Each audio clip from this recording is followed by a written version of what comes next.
योग दर्शन तृतीय विभूतिपाद सूत्र संख्या 54 आज पढ़ेंगे। सूत्र है तारकम सर्व विषयम सर्वथा विषयमक्रमम चेति विवेकजम ज्ञानम। सूत्रार्थ है अपनी बुद्धि से उत्पन्न अनेक पदार्थों को विषय बनाने वाला, पदार्थों के भूत भविष्यत और वर्तमान से संबद्ध सामान्य विशेष धर्मों को जनाने वाला और अक्रम से उत्पन्न होने वाला यह विवेकज ज्ञान है। एक तो भूत भविष्यत और वर्तमान से संबंधित जो सामान्य ज्ञान है और विशेष ज्ञान दोनों को हो जनाने वाली होती है विवेकज ज्ञान, और साथ साथ जो वस्तु है उसको क्रम से संयम के लिए बताया गया था, लेकिन यहाँ पर वो बता रहे कि अक्रम से अर्थात पूरा संपूर्ण उस वस्तु के विषय में उसको ज्ञान हो जाता है। योगार्थ प्रकाश इस सूत्र में विवेकज ज्ञान का लक्षण किया है।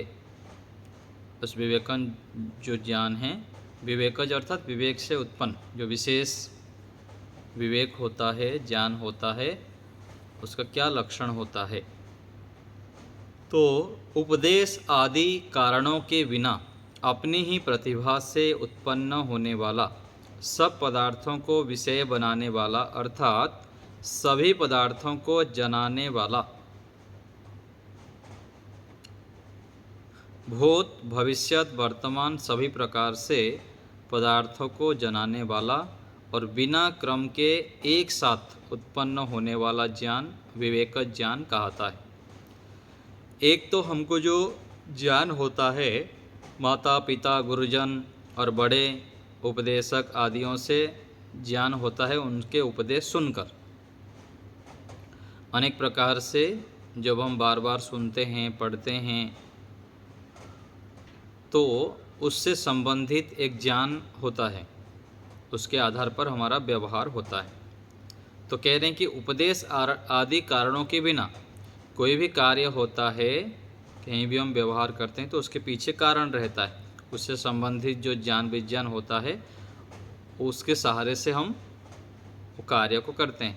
लेकिन ये जो विवेकज ज्ञान होता है उसके पीछे ये जो पढ़ा हुआ सुना हुआ ज्ञान है वो अधिक महत्व नहीं रखता है, वह विशेष होता है इन सब सामान्य ज्ञान से।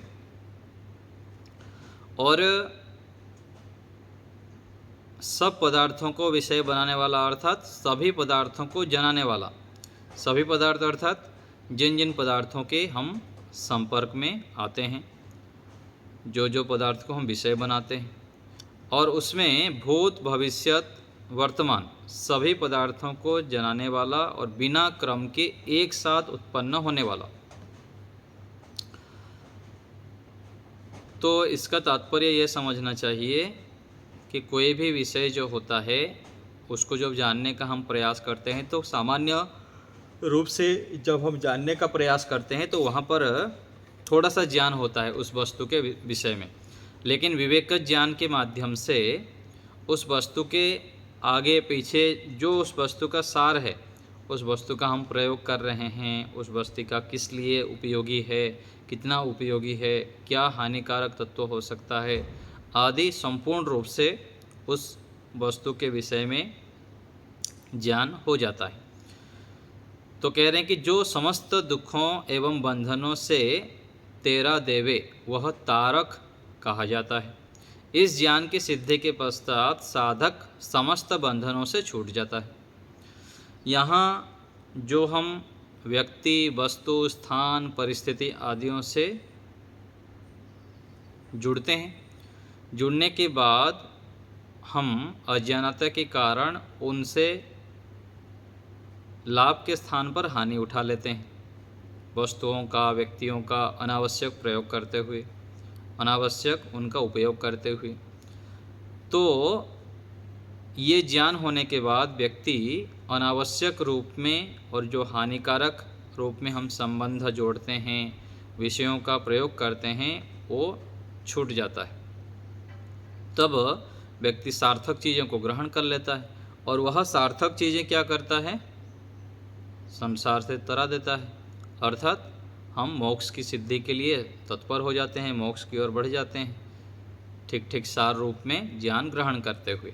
यही तारक ज्ञान है, अर्थात दुख और बंधन से छुड़ाने वाला जो ज्ञान है।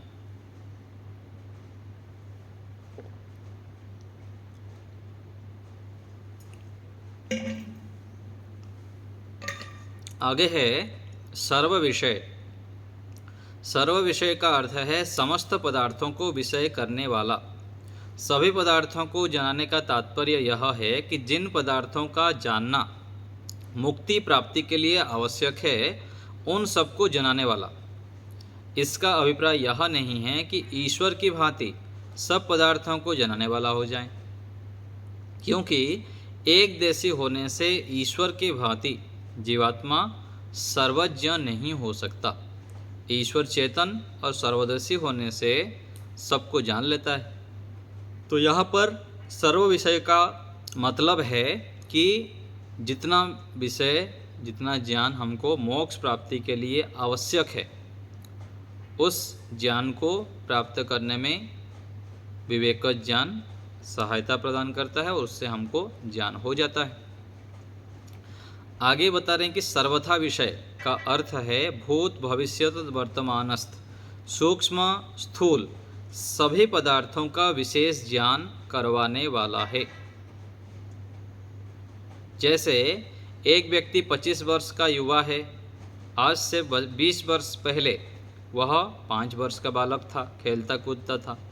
आज से 50 वर्ष पश्चात वह वृद्ध हो जाएगा, तब उसे उठने बैठने, चलने फिरने, देखने सुनने आदि कार्यों में कठिनाई होगी।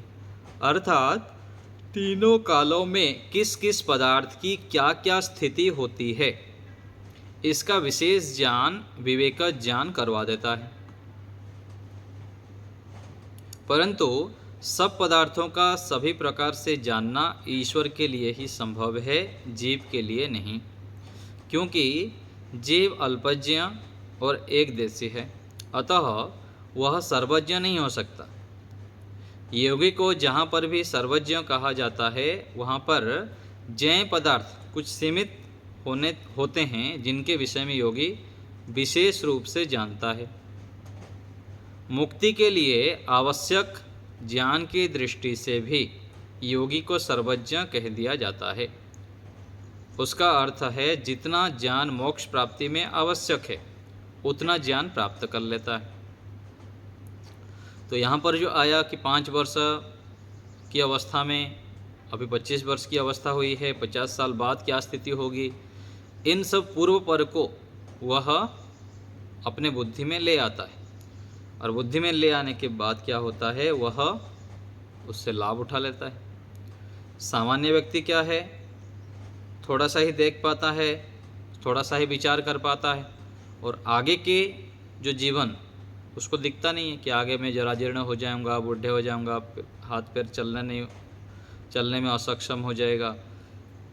इसके लिए पहले पहले धर्म आचरण कर लो, पुरुषार्थ करते हुए जितना हो सकता है दान पुण्य परोपकार और इस शरीर से काम अच्छे कार्य कर लो। ऐसे सोच के वह श्रेष्ठ कार्यों को संग्रह कर लेता है, और सामान्य बुद्धि में वो कर नहीं पाता है इतना, तो फिर आलस्य अप्रमाद इधर उधर करते हुए अनावश्यक समय बर्बाद कर लेता है। तो इसका यह तात्पर्य है कि भूत भविष्यत और वर्तमान तीनों को बुद्धि में लाते हुए उससे वह लाभ उठा लेता है।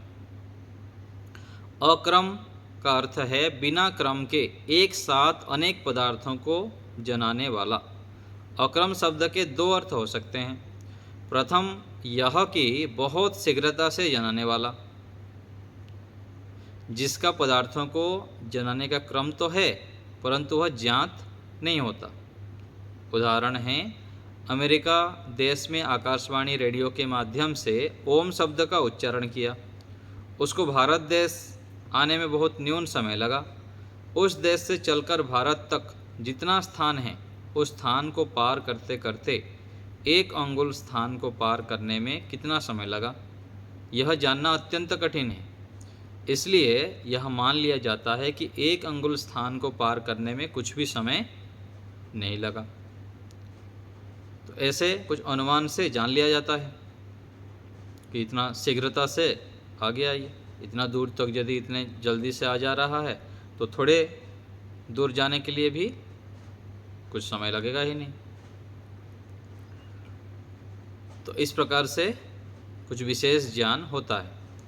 यद्यपि जितने समय में अनेक पदार्थों का ज्ञान होना माना जाता है, उस काल के भी सूक्ष्म दृष्टि से विभाग हो सकते हैं, परंतु एक परिभाषा बनाई गई कि इतने समय को एक कहा जाएगा, अर्थात एक क्षण कहा जाएगा। इसलिए अक्रम का एक अर्थ यह है कि जिसमें ज्ञानों का क्रम तो होता है परंतु वह क्रम जाना नहीं जाता। क्रम तो होता है लेकिन शीघ्रता से होने से उसमें और गिनती नहीं होती है, ऐसे ही बोल देते हैं शीघ्रता से ज्ञान हो गया। सामान्य व्यवहार में तो एक बना रखें कि इतने थोड़े से कालखंड को हम क्षण कहेंगे, लेकिन विशेष और भी तीव्रता होने से वहाँ पर क्रम का ग्रहण नहीं होता है। अक्रम का दूसरा अर्थ यह है कि जिसमें क्रम है ही नहीं, अर्थात एक ही क्षण में अनेक पदार्थों का ज्ञान एक साथ होना। व्यास भाष्य में क्षण को समझाने के लिए एक दृष्टांत दिया है।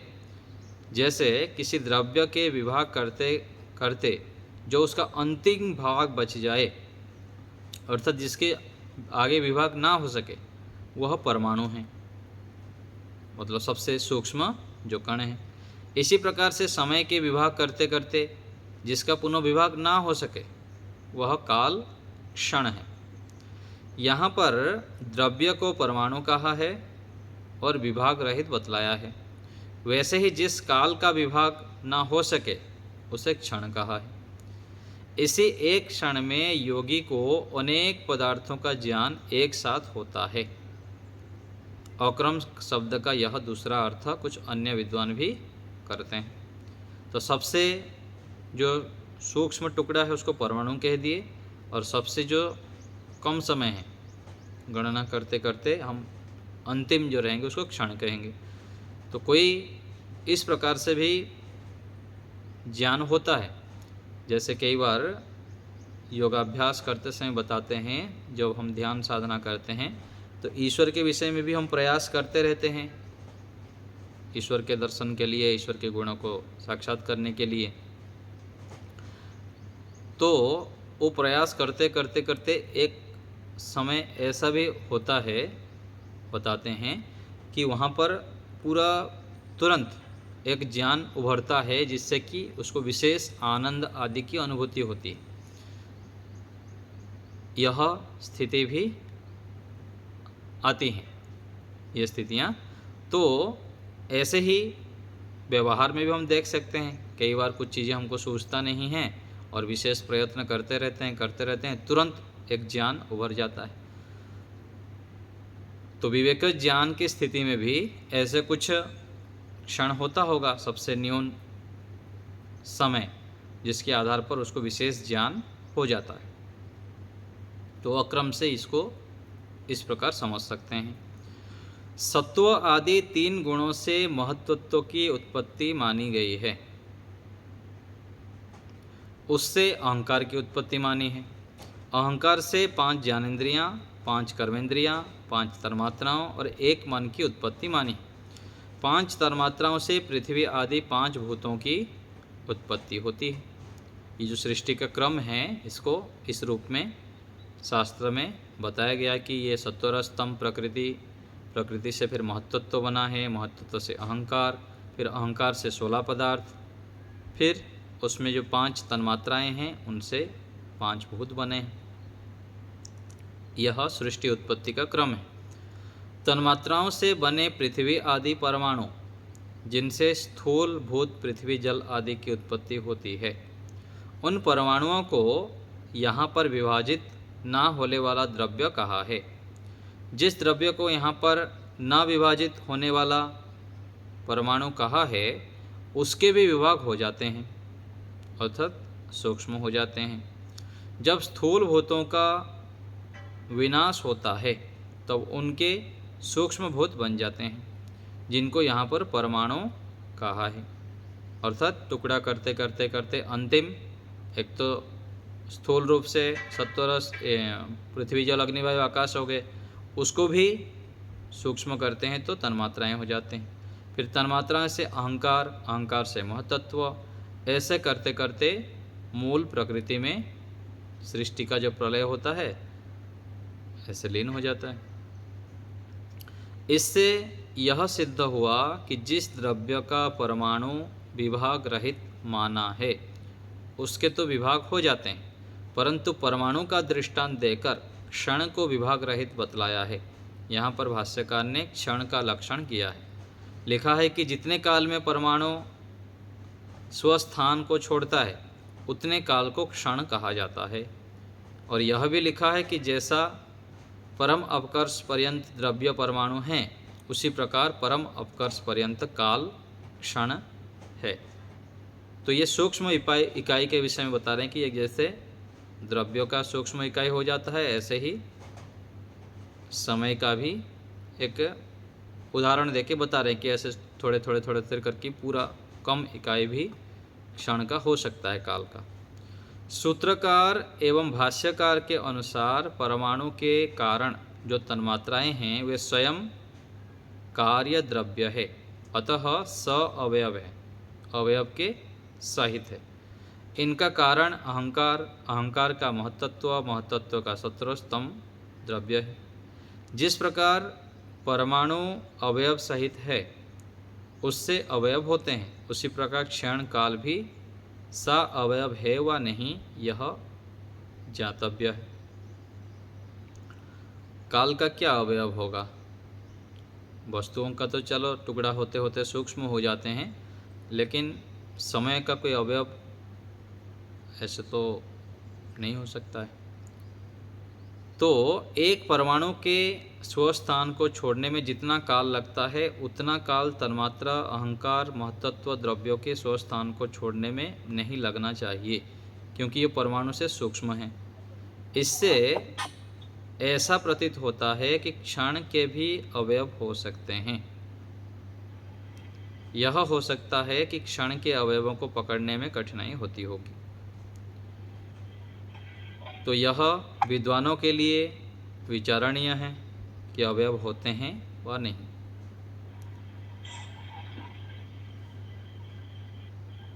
तो ये कुछ विचारणीय विषय है, यहाँ प्रकरण के हिसाब से बता दिए हैं केवल। तो कुल हमको ऐसे ही जानना है कि जो वस्तुएं हैं उसके सूक्ष्मता होती है, और जो काल है, समय है, उसके भी सूक्ष्मता रूप में सूक्ष्म समय भी होते हैं।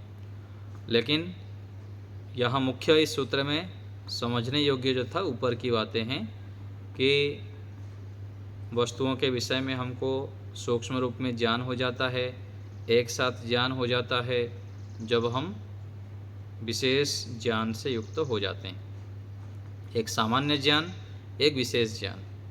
तो योगाभ्यास के माध्यम से जब हम आगे बढ़ते रहते हैं, चित्त को शुद्ध करते हैं, तब यह विशेष ज्ञान हमें होता है, जिसके माध्यम से हम जो मूल जितना हमको आवश्यक है मुक्ति प्राप्त के लिए उतना को ग्रहण करने में समर्थ हो जाते हैं। सामान्य रूप से हम फिर गौण चीज़ों को संग्रह करते रहते हैं।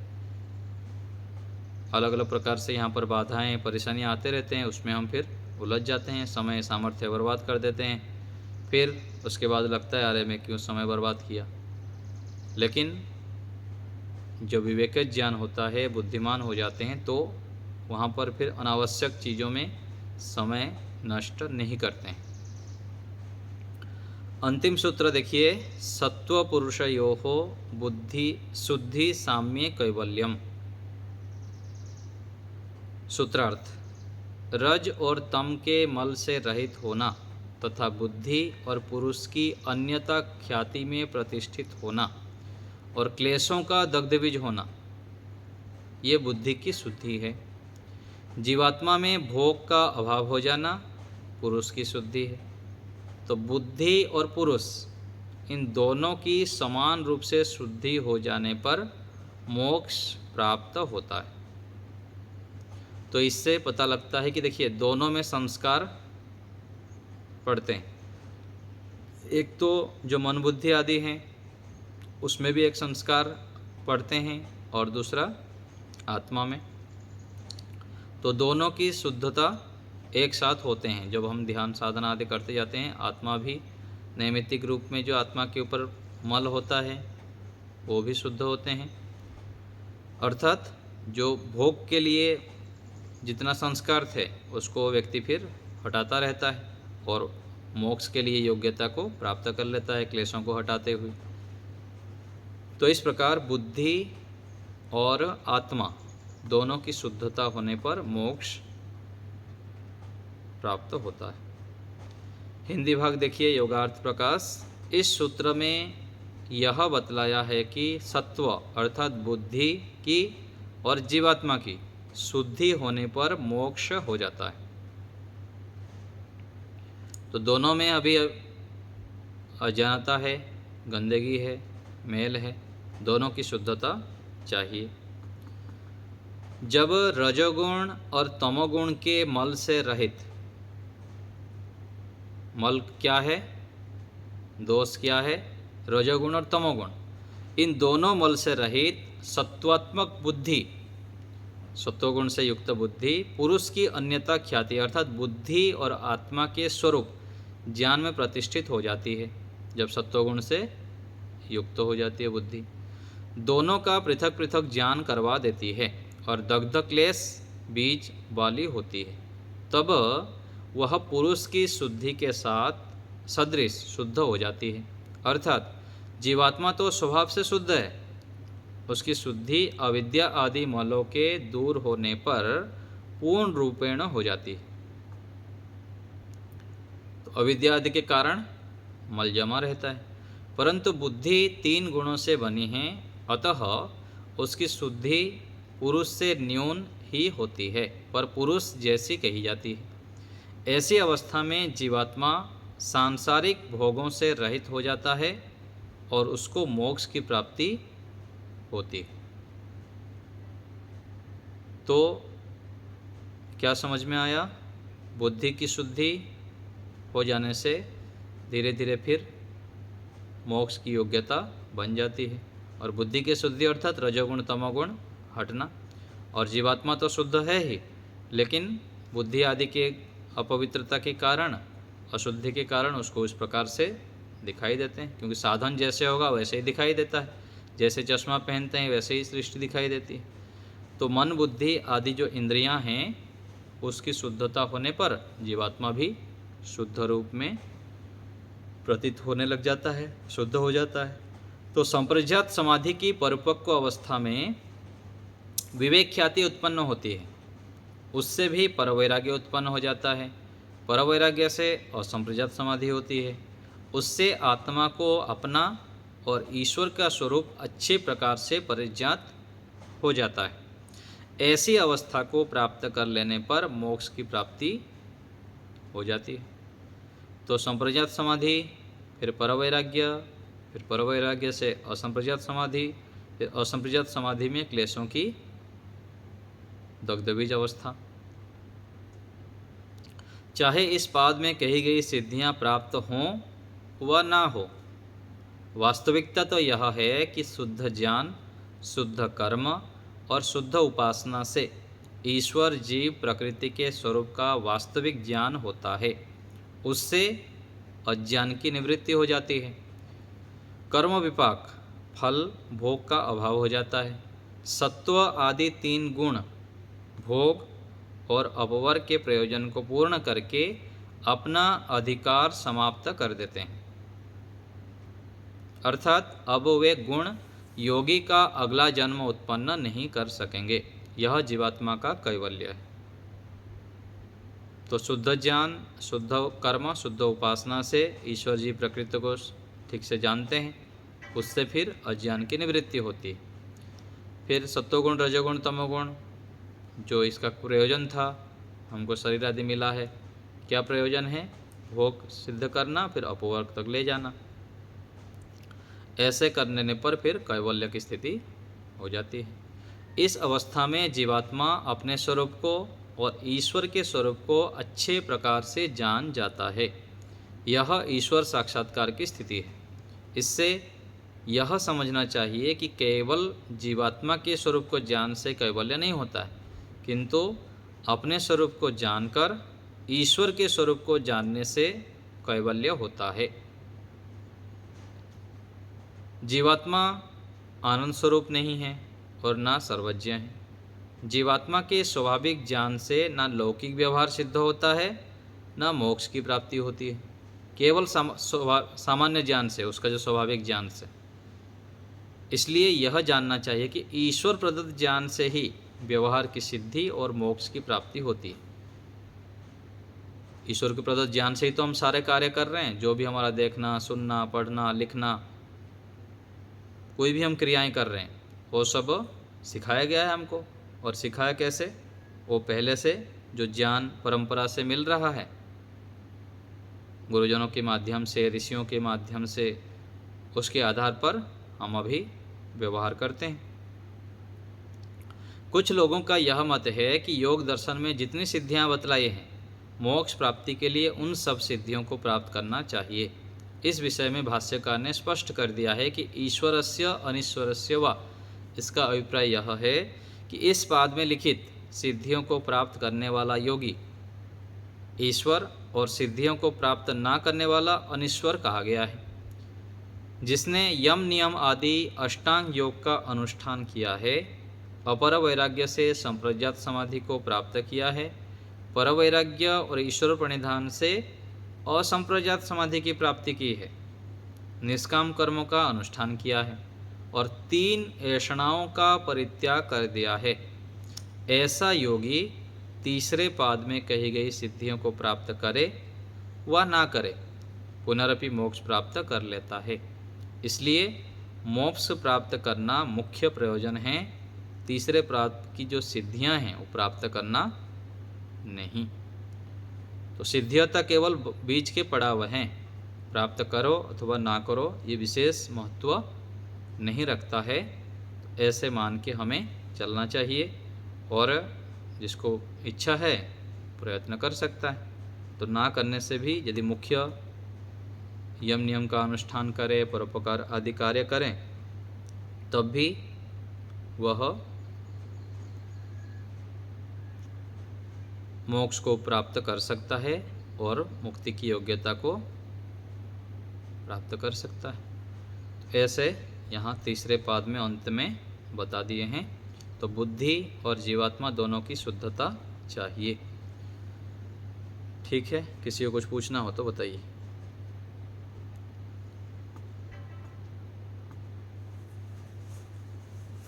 तो तीसरा पाद हमारा समाप्त हो गया। सभी लोग परीक्षा की तैयारी कर लेंगे। प्रश्न पत्र मेरे से व्हाट्सएप में मांग लेंगे। जिनको देने की इच्छा हो, मैं प्रश्न पत्र देख लेता हूँ, तैयारी कर देंगे, फिर आपको प्राप्त करा देंगे। फिर बुधवार से हम 21 तारीख से प्रारंभ करेंगे चौथा पाद। और आप लोग धीरे धीरे फिर परीक्षा भी देते रहिएगा। जी सचदेवा साहब बोलिए।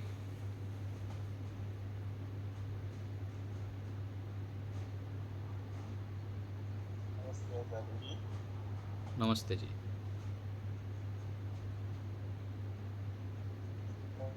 ये परमाणु और तन्मात्राओं से जो है वो पंच महाभूत उत्पन्न होते हैं जी। और बीच में परमाणु बीच में है या पंच महाभूतों के बाद है या पहले है? परमाणु तो हमारे ज्ञान के आधार पर होगा ना। चाहे हम इतना दूर तक जाके परमाणु करना चाहे, अथवा सामान्य कोई वस्तु को यदि हम टुकड़ा करते हैं, मिट्टी को यदि घड़ा को टुकड़ा करेंगे, अंतिम जो कण होगा ये हमारे लिए परमाणु है। उसके पीछे और यदि चलते जाएंगे स्कोप लगा के माइक्रोस्कोप के माध्यम से, जो वैज्ञानिक उपकरण के माध्यम से, अंतिम जो कण होंगे, हमारा बुद्धि जहाँ तक जाएगी वो हमारे लिए परमाणु है, इस रूप में यहाँ पर कहना चाह रहे हैं। उन्होंने उन्होंने तो वैज्ञानिक जो है उन्होंने परमाणु तो देख लिया है, हाँ जी, विभिन्न पदार्थों के परमाणु उन्होंने जान लिए हैं, और माइक्रोस्कोप वगैरह जो इलेक्ट्रॉनिक माइक्रोस्कोप है उनसे देख भी लिए हैं। जी जी, लेकिन जो पंच महाभूत हैं वो नहीं देखे। इसका मतलब ये परमाणु जो हैं पंच महाभूतों के बाद में होने चाहिए। नहीं, यहाँ पर जो बता रहे हैं ना कि सूक्ष्म और जितना ये सबसे छोटा कण है, पंच महाभूत जो ये पंच महाभूत से स्थूल भूत उत्पन्न होते हैं, हाँ जी। हाँ जी, हाँ तो जी, ये स्थूल भूत का सबसे सूक्ष्म हिस्सा होना चाहिए परमाणु। हाँ वही, वो जितना तक हमारी बुद्धि काम करती है ना, अंतिम जो सूक्ष्म जितना तक हमारे समझ में आ रहा है, हमारे देखने में आ रहा है, वो परमाणु रूप से लेंगे, ठीक है ना। तो पंच महाभूत तो देखने में आते नहीं है। हाँ, देखने में तो नहीं आएगा ना, हमारे अपने स्थूल भूत जो है स्थूल भूत देखने में आते हैं, और उन स्थूल नहीं, भूतों का स्थूल जो भूत कह छोटा लीजिए हिस्सा है अथवा वो पंच परमाणु। महाभूत कह लीजिए, अलग नहीं है। स्थूल भूत तो बोल रहे हैं और पंच महाभूत जो बोल रहे हैं ना वो एक ही है। उसके नीचे तो पंच तन्मात्राएं हो जाएंगे फिर। हाँ, अच्छा, हाँ, पंच तन्मात्राओं से फिर पंच स्थूल भूत बनते हैं, पृथ्वी जल अग्नि वायु आकाश जो बनते हैं ना, हाँ। ये भी हमारे दृष्टि से बहुत सूक्ष्म ही होंगे। अब ये जो पंच महाभूत जो बने जी, ये तो दिखाई नहीं देते। उनसे नहीं वो, उनसे जो स्थूल चीज बनती है जी वो तो दिखाई देते हैं उनके वो। मिश्रण से, हाँ, उनके मिश्रण से जो चीज बनती है। हाँ जी, हाँ जी, अलग से पृथ्वी का तत्व नहीं दिखाई देगा, ना, ना ही जल का तत्व दिखाई देगा, लेकिन इनके मिश्रण से जो बनता है उसको स्थूल भूत नहीं कहेंगे हम। नहीं उसको स्थूलभूत नहीं कहेंगे, वो तो फिर वस्तु रूप में आ गया ना, स्थूल भूतों से बना हुआ है ऐसे हम कहेंगे। पंचभूत कह लीजिए अथवा स्थूल भूत कह लीजिए, स्थूल भूत ही पंच महाभूत रूप में ही आ रहे हैं, पृथ्वी जल अग्नि वायु आकाश जो है ना। तो स्थूल भूत कहिए अथवा पंच महाभूत कहिए, वो पर्यायवाची शब्द ही है, मेरे ज्ञान के आधार पर इतना मुझको समझ में आ रहा है। और बाकी उससे बना हुआ है, कोई भी वस्तु बनेगा ना वो अपने अलग से द्रव्य नहीं होगा, अलग से उसमें कोई एक तत्व से बना है ऐसा नहीं है। उसमें कम अधिक के मात्रा तो रहेंगे। जैसे अग्नि के मुख्य है कि रूप गुण है, तो रूप गुण तो मुख्य है, लेकिन साथ साथ वो सारे साथ में जुड़े रहते हैं। आकाश तत्व है, तो आकाश तत्व में जो शब्द है, शब्द तो है मुख्य, लेकिन साथ साथ अन्य चीज़ें भी जुड़े रहते हैं उसमें। इस प्रकार से हम व्यवहार यहाँ पर चलता है हमारा।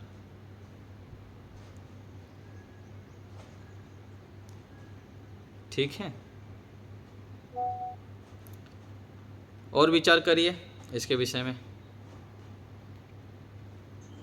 ठीक और है, एक और मैं पूछना चाहता हूँ, हाँ जी, हाँ जी, जो अहंकार से 5 ज्ञानेंद्रियां बनी, हाँ, अहंकार से 16 तत्व बनते हैं, अहंकार से 5 ज्ञानेंद्रिया, 5 अहंकार से कर्मेंद्रिया। 5 तन्मात्राएं बनी, हाँ जी,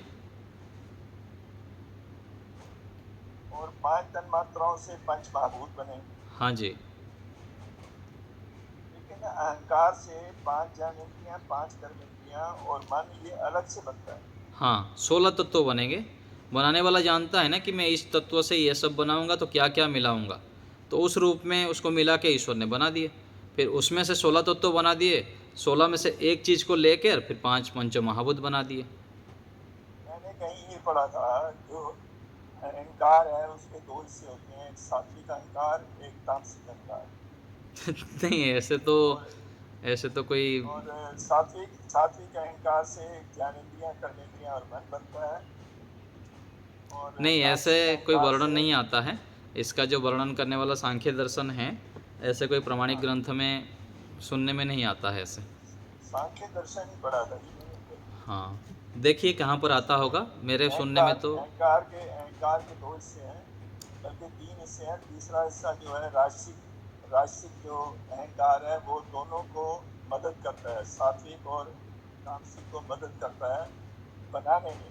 कहाँ पर आता है वो देखना पड़ेगा, ऐसे प्रामाणिक कोई हो तो फिर विचार कर सकते हैं। और इसके यूट्यूब पर भी अवेलेबल है लेक्चर इसके, हम्म। जहाँ पर ये मैंने सुना है। तो हो सकता है किसी विद्वानों का ऐसे मत हो सकता है, हमारे जो है सोचने में तो स्वतंत्र है, ठीक है ना। मुझे तो बस ये ठीक लगा था मत। हाँ, तो उसको हम देख सकते हैं किस कौन से विद्वान क्योंकि का है और किस किस जो किस किस आधार स्थूल पर वो पदार्थ वर्णन कर हैं, रहे हैं। जो स्थूल पदार्थ हैं वो तामसिक पदार्थ हैं सब। नहीं नहीं, ऐसे कैसे हैं? लगा। स्थूल पदार्थ तामसिक कैसे हो जाएंगे? फल फल तो स्थूल पदार्थ है, थोड़ी तामसिक है। दूध कौन तो सा? दूध तो सात्विक पदार्थ है, घी सात्विक पदार्थ है, उसमें भी तो रजोगुण तमोगुण हैं। बहुलता की दृष्टि से कहा जा सकता है, लेकिन सूक्ष्म रूप में रहते हैं। लेकिन सभी स्थूल पदार्थ में तामसिक कैसे आएंगे, रजोगुण कैसे आएंगे? जैसे पर्वत है, तो पर्वत तो उसमें तो पर्वत में सिर्फ तामसिक ही रहता है। नहीं नहीं वो नहीं, खड़े हैं पर्वत पे, ना ना ना, ऐसा नहीं है, तामसिक नहीं है। सभी में तीनों चीज़ रहते हैं, लेकिन बहुलता और न्यूनता प्रत्येक वस्तु में है। उसके आधार पर हम विभाजन कर लेते हैं कि ये सत्वगुण पदार्थ हैं। क्यों? क्योंकि सत्वगुण की अधिकता है, 80% सत्व है, 10% रज है और 10% तम है। और रजोगुण युक्त जो कह रहे हैं उसमें केवल रजोगुण से बना है, ऐसा नहीं। और रजोगुण में भी अधिकता रजोगुण की है, और सत्वगुण और तमोगुण तो है उसमें भी। ऐसा है प्रत्येक वस्तु है, चाहे पहाड़ पर्वत नदी झरना, शरीर से लेकर सभी चीज़ों में ऐसे ही ग्रहण होगा। जैसे ज्ञानेंद्रियां कर्मेंद्रियां जो है इनमें प्रधानता सत्व गुण है। हाँ, सत्वगुण तो प्रधानता है। हाँ, ये तो मैं स्वीकार करता हूँ। सत्व गुण की प्रधानता है, हाँ इसलिए उनको सत्व गुण ही कहेंगे। हाँ, ठीक है, सत्वगुण की प्रधानता तो है, ये तो वर्णन आता है कि मूल रूप से ये सत्वगुणी हैं। जिसका जो गुण है सत्व गुण जिसका है, उसका कारण भी सत्व गुण होना चाहिए। नहीं नहीं नहीं नहीं नहीं, ऐसा कारण नहीं। अहंकार है, तो अहंकार का जो सत्व गुण है वो उनसे ये बने। नहीं, कारण सत्वगुण ही पूरा सत्वगुण से नहीं बन पाएगा ना कोई भी चीज़। सभी वस्तुएं तीनों गुणों से ही बना हुआ है। प्रधानता, जिसकी प्रधानता है। हाँ, जिसकी प्रधानता है, जिसकी प्रधानता है उसमें सत्वगुण अधिक दिया गया है। जो बनाने वाला है सत्वगुण दिए हैं, लेकिन वो सत्वगुण रूपी द्रव्य से ही केवल सत्व से बन गया, ऐसे नहीं होगा ना, क्योंकि सभी त्रिगुणात्मक है।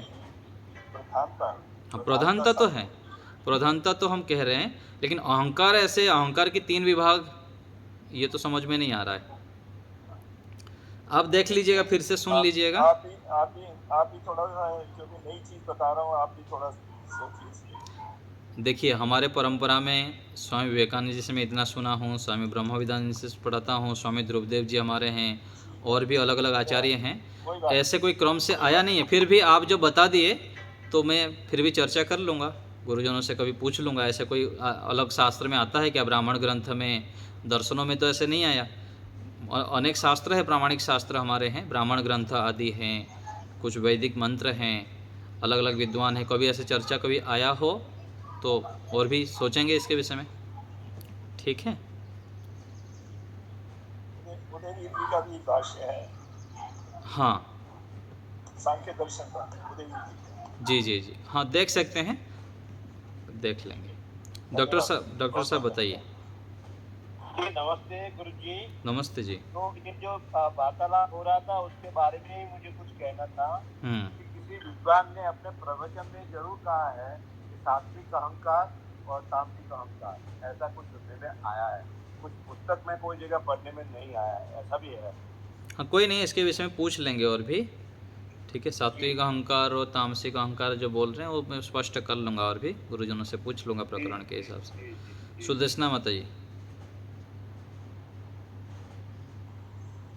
अच्छा जी, नमस्ते जी। अच्छा जी, परमाणु अणु से छोटा है ना? अणु से छोटा होना चाहिए परमाणु, हाँ। अणु और ये आता है सांख्य सत्यार्थ प्रकाश में आता है, द्विअणुक त्रिअणुक, ऐसे अलग अलग प्रकरण आता है। सबसे जो छोटा है वो परमाणु कहेंगे। बताए थे कि 600 परमाणु परमाणु से मिट्टी का एक कण बनता है, तब हम देख पाते हैं। हाँ, ऐसे आता है, वर्णन आता है सत्यात प्रकाश में अथवा कहीं पर वर्णन आता है इसके विषय में।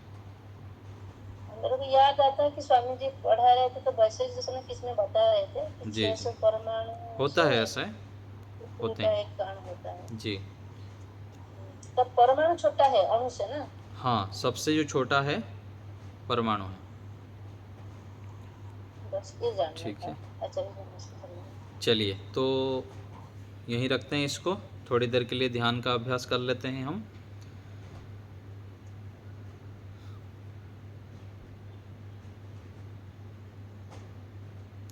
शांत होके बैठेंगे।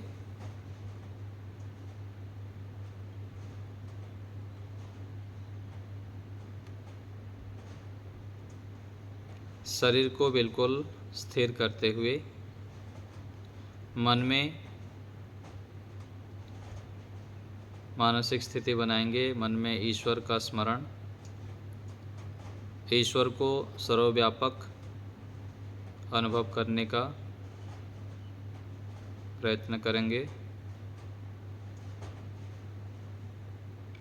चारों ओर, अंदर बाहर ऊपर नीचे, सर्वत्र ईश्वर की उपस्थिति।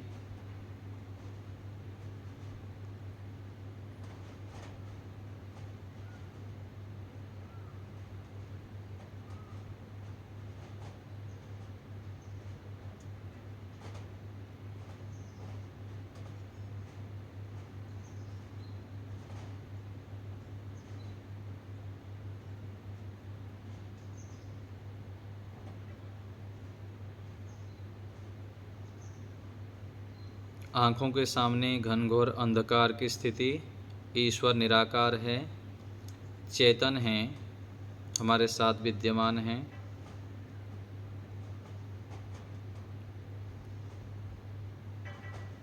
ईश्वर महान हैं, महान के संग से हमारे अंदर भी महानता गुण आ जाता है।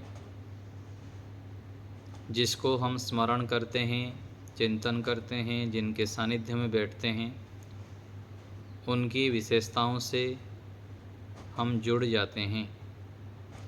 परमात्मा अनंत ज्ञान बल आनंद से परिपूर्ण हैं।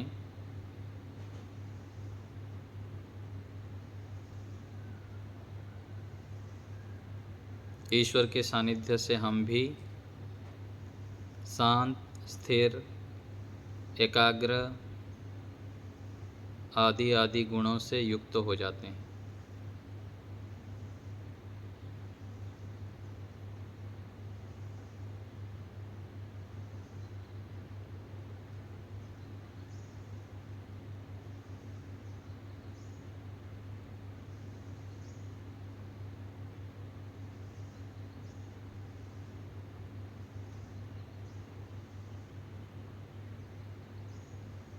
अब हम 3 बार ओम का उच्चारण करेंगे।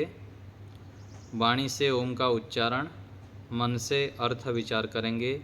ईश्वर के कोई भी एक गुण, आनंद, सर्वव्यापक, सर्वरक्षक, न्यायकारी, दयालु, कोई भी एक गुण को लेकर एक समय में अभ्यास करना चाहिए और कुछ दिनों तक एक ही गुण को लेकर ध्यान का अभ्यास करना चाहिए। 7 दिन, 15 दिन, 1 महीना, फिर दूसरे गुण को लेना चाहिए। ऐसे अभ्यास करने पर फिर इस गुणों के माध्यम से हमें ईश्वर से जुड़ने में सहायता, विशेष सहायता होती है और लाभ भी होता है। तो ओम वाणी से उच्चारण करेंगे, मन से अर्थ विचार। प्रारंभ करते हैं, गहरी श्वास भरेंगे।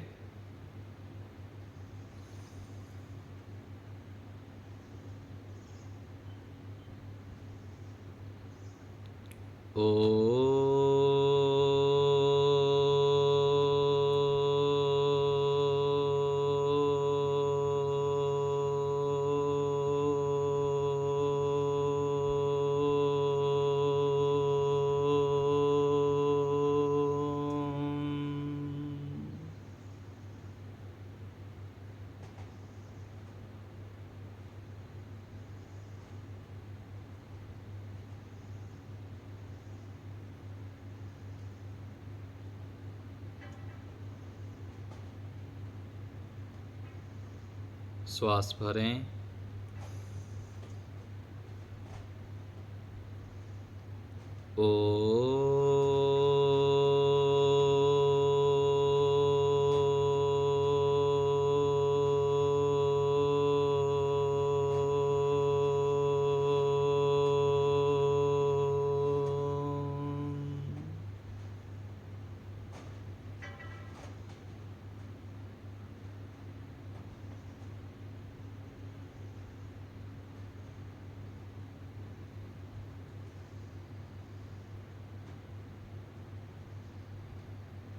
पुनः श्वास भरेंगे।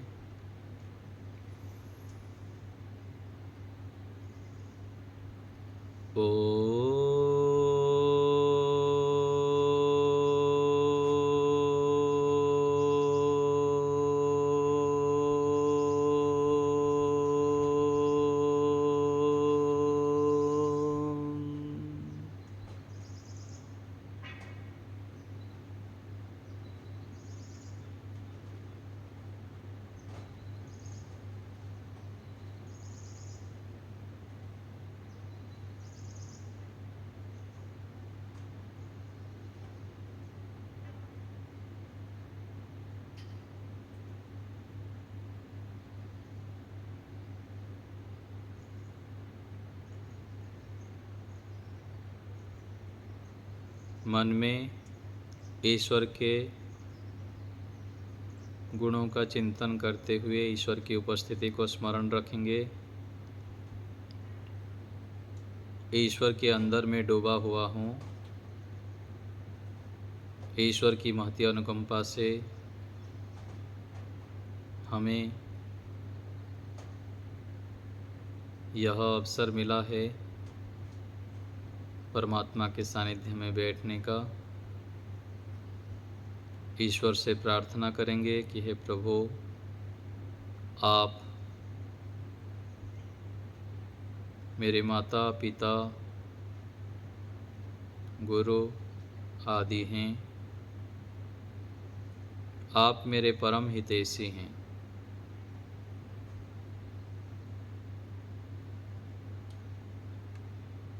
हे प्रभु,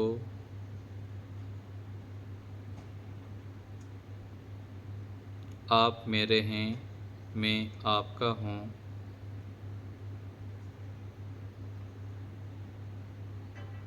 मुझे सद्बुद्धि दीजिए, सद्ज्ञान दीजिए। मैं पुरुषार्थी बनूं, आप में मेरा अत्यंत प्रीति हो।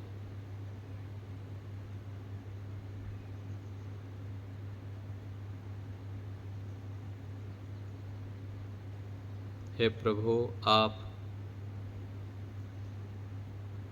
कर्मशील हैं, मुझे भी कर्मशील बनाइए, परोपकारी लोक हितकारी बनाएं।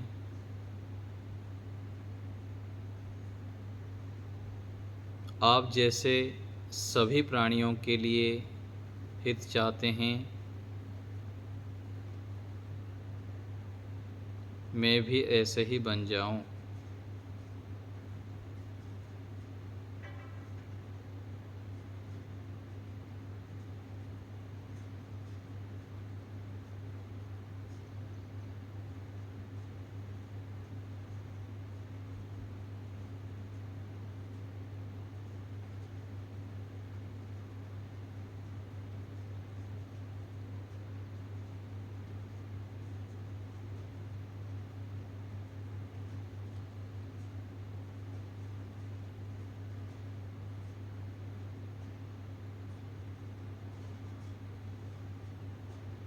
मन में ओम ओम का जप।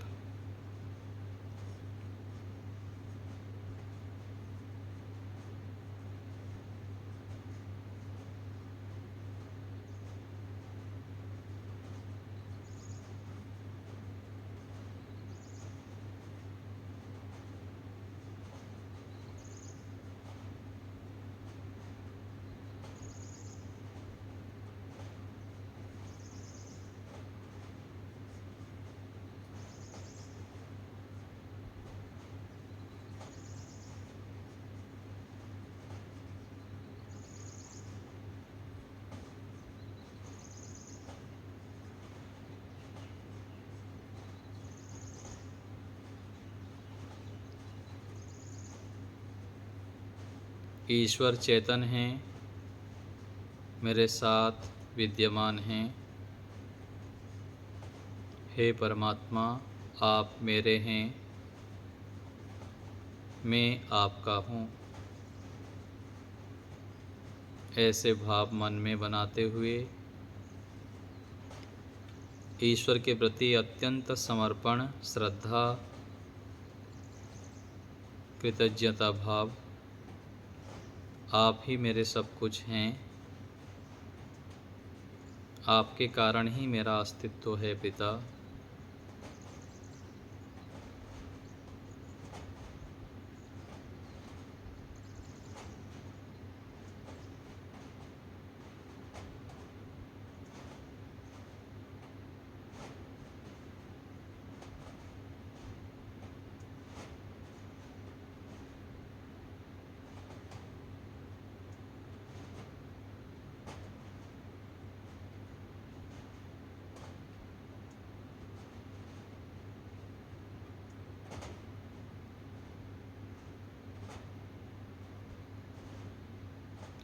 अब हम पुनः 3 बार ओम का उच्चारण करेंगे।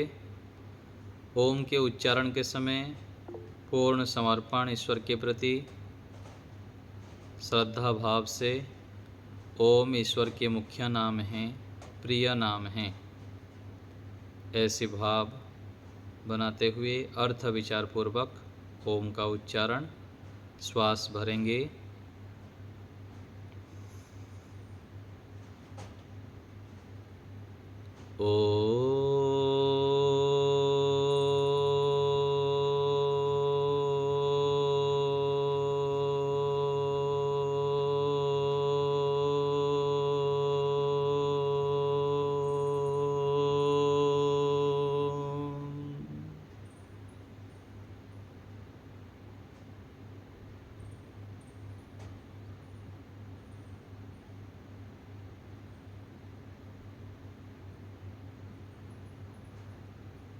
पुनः श्वास भरें।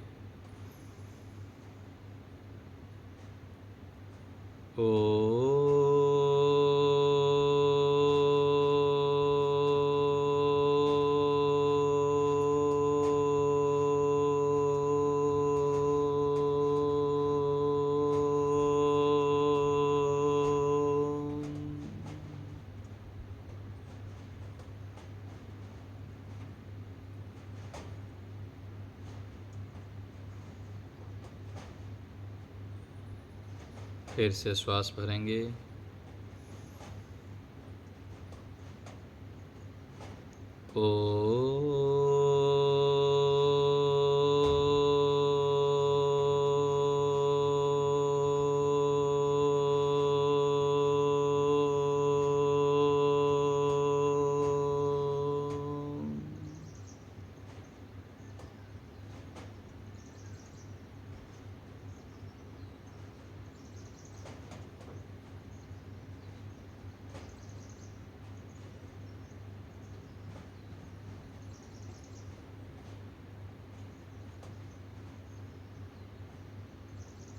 विराम देंगे, ईश्वर को धन्यवाद करेंगे। हे परमेश्वर, आपका बहुत बहुत धन्यवाद। आपके दिए साधनों से, सामर्थ्य से और अवसर से हम यह ध्यान रूपी क्रिया कर पाए, आपके सानिध्य में बैठ पाए। आपका बहुत बहुत धन्यवाद। आप ऐसे ही हमें श्रेष्ठ कार्य करने के लिए अवसर प्रदान करते रहें। मैं नित्य प्रति आपका ध्यान करूं, आपके सानिध्य में बैठूं, ऐसी मुझे सद्बुद्धि प्रदान करते रहें पिता। पुनः आपका बारंबार धन्यवाद।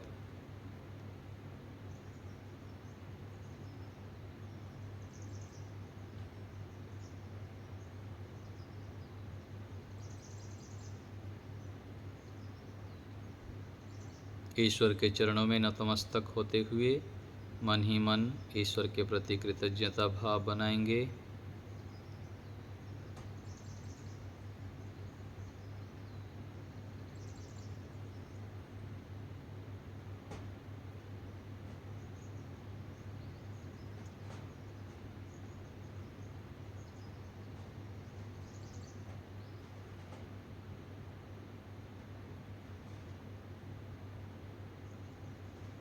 अब विराम देंगे। धीरे धीरे हाथों को घर्षण करते हुए मुख में स्पर्श करेंगे। दोनों हाथों के बीच में पलक झपकते हुए धीरे धीरे आँखों को खोलेंगे। इस प्रकार हम ध्यान का अभ्यास करें। यहीं विराम देते हैं।